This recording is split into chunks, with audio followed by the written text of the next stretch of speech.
Hello guys! For today's video, ayan, ito na nga yung pinaka-momentang araw ng aking flight papuntang Jamaica. Ayan, tumira nga pala ako sa aking kapatid sa Pateros. Maraming salamat. And of course, kan Joel and then kay GM. Ayan, so nag-book tayo ng Uber. Ay, hindi. Nag-book tayo ng Grab nga pala. Shout out kay Kuya. Ayan, so medyo hingal-hingal tayo for today's video. Ang tagal-tagal na rin natin hindi nakakapag voice over. So isi-share ko sa inyo ito yung aking journey from pagbiyahe mula sa bahay papunta sa airport, immigration, and of course sa United States. Ayan. So ito yung mga nangyayari guys. Ayan, of course may mga nakikita tayong mga dyan sa daan na videohan natin para kumbaga, may journey nga, ayan. So, dito nga pala ako ngayon sa guest room kasi maingay yung aircon. Dito, naka-off yung aircon, ayan. Ayan nga pala yung departures ng, naka-terminal 1. So, hindi tayo nagpunta sa terminal 3. Ayan, so maganda naman, diba? Bongga. Ayan yung departure dyan sa NAIA International Airport. Tapos nakita natin yung mga dyan, may yung nangyari na karamaldumal sa airport. Ayan, meron nga pala guys, dyan, mga TV, yung mga reporter dyan, dahil merong mga Chinese na pinapadeport. Akala ko guys, kung sila, mga nakakulay green, of course, akala ko mga bagger sila o kaya mga helper na magtutulong sa mga pasahero. Yun pala guys is pa-deport na sila. Ayan, pagkatapos kung pumasok sa entrance, 3 to 4 hours nga pala ako nandiyan na sa airport kasi sinabihan ako ng ni Ate Jam na kailangan kong mag-early kasi nga mahaba ang pila sa immigration. Of course, pagpasok natin sa entrance, nagbayad tayo ng travel tax kasi hindi naman tayo OFW, isa tayong emigrante. Ayan, so nagbayad nga pala ako dyan ng 1,620 pesos. So, diba? Ayan, nandito na naman tayo sa ating nilulunok na laway. Ayan, so tuloy-tuloy tayo dito sa ating pag-voice over at alam niyo naman na hindi tayo gumagawa ng script. Ayan, of course, for chicken na ako, ayun, isa nga palang bag ang aking chicken, 16 kilos nga lang pala yan. Pagkatapos, and of course, nakapag-chicken na tayo at kinuhanan tayo ng other things, ng mga documents. O diba, ayan, nagulat ako kay Ate Chan kasi may dala siyang papel. Akala ko guys talaga ako na-offload ako kaya tatawagin ako sa immigration for the go. Ayan, wala namang nangyaring mga punit-punit passport o kaya mga laglag bala-bala dyan or else, nako guys, talaga ako, hysterical ang bakla. And of course, magpapasika tayo, diba? Para makilala pa ng buong Philippines. Char! Ayan, susulo naman tayo dito talaga. Ayan, ito na yung journey ko. Nakapasok na ako na immigration. And of course, another na naman guys. Dito nga pala yung x-ray. Ayan, of course, after kumakaano sa extra, sabi ko, Daddy, tinanong niya ako kung anong gagawin ko daw for 2-3 hours pang antayin ko bago ang boarding gate. Ayan, nakapag-Starbucks tayo. Tapos meron tayong nakilala dyan na mag-family, sina Kuya Jojo, and of course, his wife. And then, of course, the kids. Kakatuwa nga yung kids kasi parang first time niyan siguro talagang magbiyahe ng long flight. Pagkatapos ginawa lang niyang playground yung guys, yung kanyang biyahe para hindi siya nahilo. More energetic talaga ang mga bata for today's video. Ayan, shout out nga pala sa inyo. Ayan, so di ko na alam kung to. Ayan, siguro nakaano na ako nito. Papunta na akong boarding gate. Pagkatapos super to. Sa hallway nga pala ito ng airport. And of course, ayan, nakikita natin yung sasakyan natin na Philippine Airlines. Ayan, so dito hinahanap ko yung terminal, kung anong terminal ako, may mga up and down, of course. Parang na-ignorante tayo guys after natin almost 2 years tayo hindi nakakapag-abroad. Dahil nga, for our petition, kailangan natin nasa Philippines tayo bago tayo lilipad ng Jamaica. Ayan. So may voice over ako dito na gusto ko talaga na dire-diretso lang. Pero mas maganda talaga na may ikikwento tayo, o diba? So 20 minutes tong voice over natin at nasa 5 minutes pa lang tayo. O diba, bungga, ayan. So nagtatanong-tanong ako dyan. Ayan, pababa nga pala na ako nito ng escalator, ay elevator ba yun? Hindi, escalator. Ayan, elevator nga pala yung yung may kahon. Ayan, pagkatapos tinignan natin yung ating flight, kung anong oras. Ayan, guys, ito napakalaking airplane ng Philippine Airlines. Ito yung pang international. Just imagine guys, 13 hours akong nasa plane. Ayan, so dito, habang nagantay-antay tayo, medyo paimot-imot tayo dito. And of course, matawag tayo sa ating friend from Saudi Arabia. Ayan, so sayo tayo. Kumbaga, pinaalis natin yung ating kaba. Dahil nga, sasakay tayo, hindi natin alam, di ba, mga nangyayari for today's video. Dahil, alam niyo nang nangyari sa sa India, o diba, takot na tayo guys. Diyos ko, huwag naman sana lahat, dapat safe tayo. Ayan, so tinignan natin yung ating passport. Ayan, calling for the boarding gate na. Ayan, so na tayo dyan dahil tumatawag na sila. Dahil papunta na doon sa boarding gate. O di pa, papasok na tayo. Nasaan na kaya yung mga crew? Kasi nag-video ako dito ng crew. Baka na-delete ko guys. Ayan, pumasok na tayo sa ating eroplano. Ayan, ito na yung pinaka-moment na napakasaya. But of course, nandyan yung lungkot. Ayan, so hinahanap ko yung aking seat na 69G. Actually guys, sana ako nasa business class. Kaya lang sabi ko, wag na. Kasi economy lang naman. Next time, pag uwi namin ni Daddy, magbi-business class na lang kami. Ayan. So, tapos na tayo doon. And then, hinahanap na natin yung ating seat na 69G. Ayan daw nga pala. O, diba? Buti lang yung ate dyan. Hindi siya sabi ko, magbibideo ako dahil ilalagay ko ang aking luggage at and of course, ayan, bago lumipad yung aeroplano, kailangan natin na papaalis na nervous. Alam nyo naman, diba? Super saysay ang bakla. O, diba? Nasend ko na yon. Ayan, shout out nga pala kan ate stewardess. Kasi sabi ko, ate, hingin ko nga pala yung yung komot. Ayun niya. Sabi niya, bawal daw. Pero yung katabi kong Amerikano, nagdala siya ng dalawa. Kakaloka. Kagandahan dito, guys, kasi 4 yung chair. Tapos yung sa kabila, ako naman sa kabila. So, merong 2 chair na space siya na pwede kang alisin mo yung yung armchair, ipatindog mo siya, tapos ipatayo mo nga pala, and then gagawin mo is pwede ka umupo sa 2 upuan. But anyways, doon lang ako sa isa. Ayan, ito na yung moment na guys na take off. Alam nyo bang yung take off dito, kabang-kaba ako kasi parang iwan ko kung ano nangyari, basta ang laki ng eroplano, pero siya, parang nakikita niyo na 'di ba sa video, itong yung video na ko ito ay naka-stabilize yung aking phone, pero 'di ba gumagalaw-galaw pa. So habang lumilipad yung eroplano, super tayo diyan, kabang-kaba. 'Di ba? Napakahaba nga pala ng video na to. Kakaloka. But anyways, continue tayo. Ayan si ate, akala ni ate nabibidyohan ko siya, yun pala is yung kamay lang naman kan atin, of course, her privacy. Ayan, ito yung moment na mapapasigaw ka or mapapatalon ka guys. Kasi parang siya, tingnan nyo, parang just close your eyes, feel the rhythm. Char, ayan, i-feel mo talaga yung lumilipad. And of course, pag nakalagay na sa mga 35,000 feet, ayan, nag-offer na sila ng food. Ayan nga pala yung food ko, ang chicken, and of course, ayan, diba? And then, kailangan mong pampaalis ng iyong, yung oras na matulog ka, kaya manood ka na lang ng mga movie. Nakatapos nga pala ako dyan ng movie. 2 movie na tapos ko dyan. Perfect. Pero, ang bet ko na movie, hindi, yung musical ni Ariana Grande, hindi ko naman kasi parang hindi ko feel talaga mga musical video na yan. And of course, ayan, dito guys, nakakatakot. Dahil itong video na to, nag-video ako dito dahil umuuga-uga. Yung sinasabi na turbulence, ayan, yung may mga sasalubong yung eroplano ng mga malakas na hangin. Ayan, so nagsasalita ako dito mga 30 minutes bago maglanding ang aming eroplano. Ayan, so natutuyuan na tayo ng laway guys. O diba, tsaka ako dito. Almost sleep. Tapos ihi ako na kasi napakalamig. Ayan. And then nakapag-offer sila dyan ng snack. Tatangin ka coffee, tea, or whatsoever. Ayan, of course, nag-breakfast yata to. Yes, nag-breakfast na kami dito. And then binigay sa akin yung Hungarian sausage. Sabi ko, wala ako. Ayan, sabi ng stewardess, okay sir, titingnan ko kung meron pwede sa'yo. Ayan nga pala yung tortang itlog.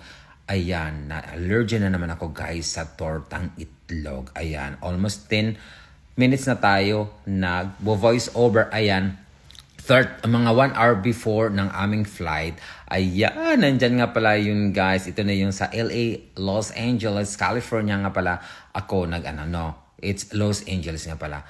International Airport ako nagbaba. Ayan, so dyan yung aking port of entry. Ayan, so dito may nagsasabi na thank you for flying Philippine Airlines. Welcome to Los Angeles. Mabuhay. Ayan. O, diba? Ang ganda. Ayan. So, wala tayong pwedeng maisasabi talaga. Maisingit lang sa ating voice over. O, diba? Yan naman, diba, ang gusto nyo, guys. Ayan. Pagkatapos, dito, gusto ko sana talagang magdala nung Kaya si ate talaga kakainis. Gusto ko sanang meron akong souvenir. Kakaloka talaga. Ayan, so antay-antay na tayo para sa pauwi ng palabas nga pala ng airport. So napaka daming mga nangyayari dito. So dito is may mga sinasabi ako dito habang nagba-vlog ako. So hindi ko na i-voice over. So continuous na lang tayo dito guys ng bonggang-bongga. O ano bang pinagagawa ko dito? Ay okay, alam ko na. Ano nga pala dito, paimot-imot ako dito. Pasensya na. Gusto ko tong ikat muna guys. Wait. Oh, diba? Kinat ko na ang haba pala yun. Ayan, thank you for flying Philippine Airlines. Ayan, so alam mo naman, pauna-unahan dito. Pagdating dito, pauna-unahan. Pero nakikita ko dun sa may mga sa American Airlines na pauwi. Hindi. Kailangan nilang parang organized talaga sila. Tayo lang namang mga ignorante. Charis! Nagmamadali ako dyan kasi I have to catch my next flight. Ayan, yan yung business class nila or late. Kaya kailangan nating i-catch ang ating flight dahil I still have 2 hours and 9 minutes to go para guys catch ko yung next flight ko from LA to Charlotte. Ayan, welcome to the United States. Hindi mo pa alam dahil dadaan pa tayo dyan sa immigration guys. Ayan, so kailangan natin kung anong pinagsasabi ko dito guys. Hindi natin mag-voice over later. Titingnan natin, okay? Immigration guys. Good luck, good luck.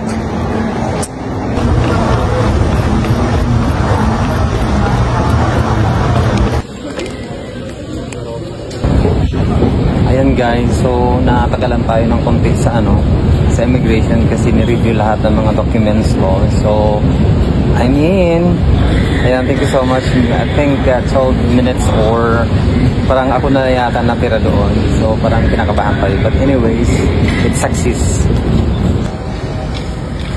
Ayan, mamadali tayo guys. Kasi kailangan natin makabot sa ating connecting flight. Ayan, naipasa na natin yung ating baggage na isa. So, punta tayo naman sa American Airlines para sa Terminal 4. Sakay tayo dito ng carousel, let's see. Ayan, so muntik na tayo makasakay dun sa sa bus dahil di natin alam, of course. It's good na kailangan natin magtanong. So, pupunta ako ngayon sa Terminal 4, the next building nakalagay din, Terminal 4 to 7. Ay, grabe. And then, habulin natin kasi yung flight ko papuntang Charlotte, North Carolina. It's about 11:54. So I have 2 hours and 9 minutes layover. I'm a little bit hungry and I need to pee. Oh my God, kakaloka. But anyways guys, thank you so much. I'm in now in the United States. A lot of opportunity. The land of opportunity. So this is Los Angeles International Airport.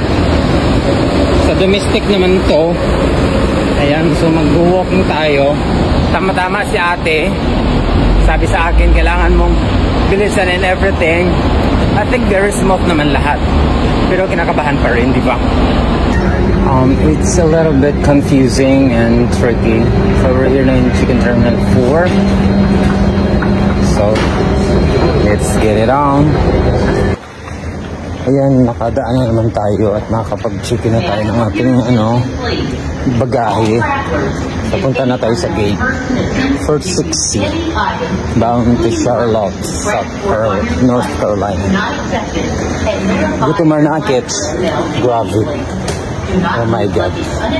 Ayan, so nakalampas na tayo, nakapag ano na tayo dito. So puntahan na natin yung ating mga bagahe na naman dahil bago tayo sumakay dyan at nakapag-chicken na tayo and then naghanap tayo ng pwede nating maisnakan o diba, nakapag-coffee tayo and of course nakapag-cinnamon roll. Ayan guys, nadili nga pala yung aking ano dyan, yung aking flight ng 2 hours. So, ginawa natin, hindi na tayo nag-lunch. Inantay na lang natin yung ating flight. Ayan. So, lagi tayo pumupunta sa CR. And of course, nauna sina Kuya Jujo dahil nga papunta sila ng Reagan, Washington.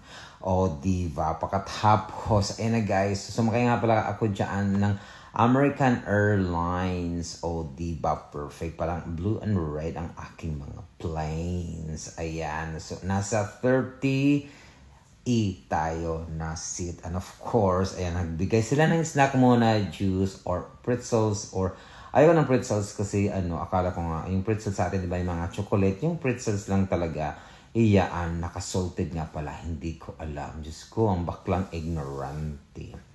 Ayan, 5 hours nga pala kami dyan na flight, o diba? And then, ayan, so, ayun, ito na, perfect na. So, hinahanap ko nga pala dito yung aking mga, yung baggage claim. Nasa carousel number 3 ako. Pagkatapos, tumawag na ako dito kay Daddy. Sabi niya, nandun daw sa entrance. Kakaloka dahil si Daddy nandun nga pala sa may entrance, sa may, yung hallway na yan, nasa gitna siya, nasa malaking poste. Hindi niya ako nakita. At the same time, hindi ko rin siya nakita. Ayan. So, meron dyan nakalagay na, Welcome to United States of America.